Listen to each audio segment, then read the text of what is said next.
বন্ধুরা, তোমরা সবাই কেমন আছো? আজকে নতুন একটা রেসিপি নিয়ে চলে এসেছি। চিকেনের গোয়ালন্দ চিকেন স্টিম কারি। এটা এপার বাংলার ও ওপার বাংলার মিলবন্ধনে একটা রেসিপি।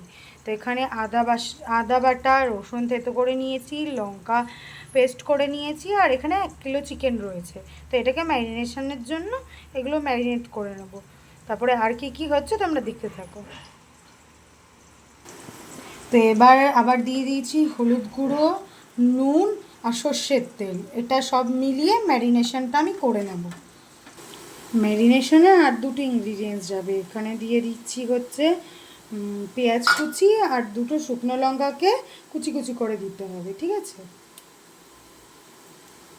শুকনো লঙ্কাগুলোকে এরকম কুচি কুচি করে দিতে হবে। আর এরপরে একটা সারপ্রাইজের ব্যাপার আছে।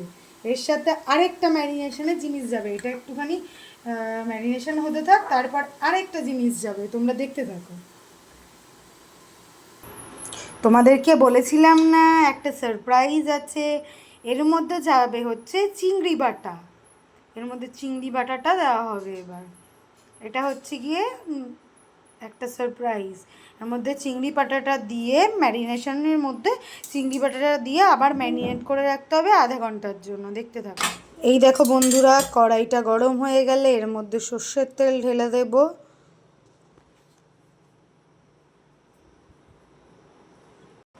এই দেখো বন্ধুরা, এবার সর্ষের তেলটা ঢেলে দিচ্ছি। তেলটা গরম হয়ে গেলে তারপরে ম্যারিনেশন করা মাংসটা এবার দিয়ে দেব। এবার দিয়ে দিচ্ছি বন্ধুরা গরম তেলের মধ্যে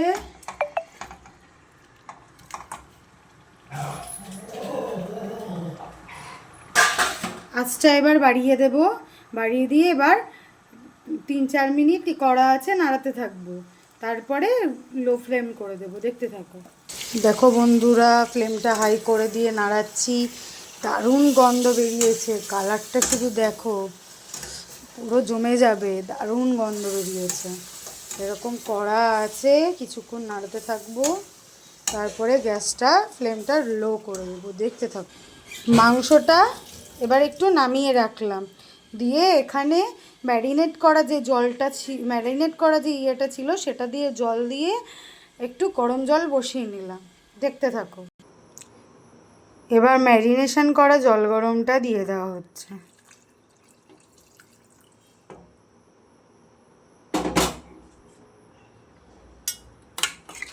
দেখো বন্ধুরা, সুন্দর কালারটা হয়েছে। এবার একটা তাওয়া গরম করতে হবে। সেই তাওয়াটার মধ্যে আঁচটা কমিয়ে, এটা পুরো কিন্তু আঁচেই হবে। তাওয়াটা গরম করে তাওয়ার ওপরে এই কড়াইটা বসিয়ে দিতে হবে। তাওয়াটা আগে গরম হয়ে যাক, তারপরে এই কড়াইটা বসিয়ে দিতে হবে।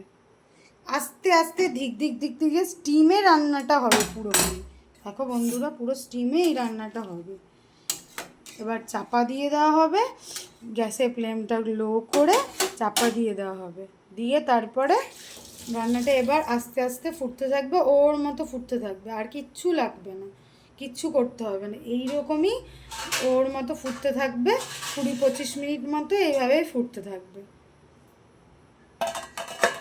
এবার স্টিমের এই জায়গাটা একটা আমরা, যাতে স্টিমটা বাইরে না বেরোয়, একটা লবঙ্গ দিয়ে দেব। দেখতে থাকো।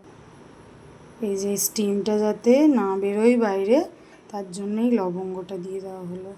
এবার ওর মতো হতে থাকুক 20-25 মিনিট। ওর মতো হয়ে গেলে তারপরে রান্নাটা কমপ্লিট হয়ে যাবে। তোমরা দেখতে থাকো।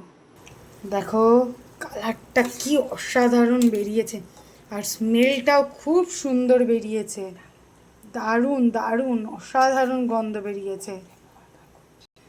গন্ধে পুরো বম করছে। দারুণ গরম গরম ভাতের সাথে যা খেতে লাগবে না, অসাধারণ। চিংড়ি আর চিকেনের এই মিলবন্ধন রেসিপিটা তোমাদের কেমন লাগলো অবশ্যই কমেন্টের মাধ্যমে জানাবে। ভালো লাগলে লাইক কমেন্ট শেয়ার করে পাশে থাকবে।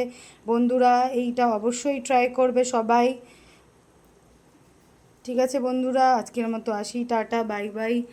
এরকম এখনই নামিয়ে ফেলা হবে। আর এই চাটুর মধ্যে রাখলে, যতক্ষণ না খাওয়া হবে ততক্ষণ এই চাটুর মধ্যেই রাখা হবে, যাতে মাংসটা গরম থাকলে। চলো আজকের মতো আসি। Tata, bye bye.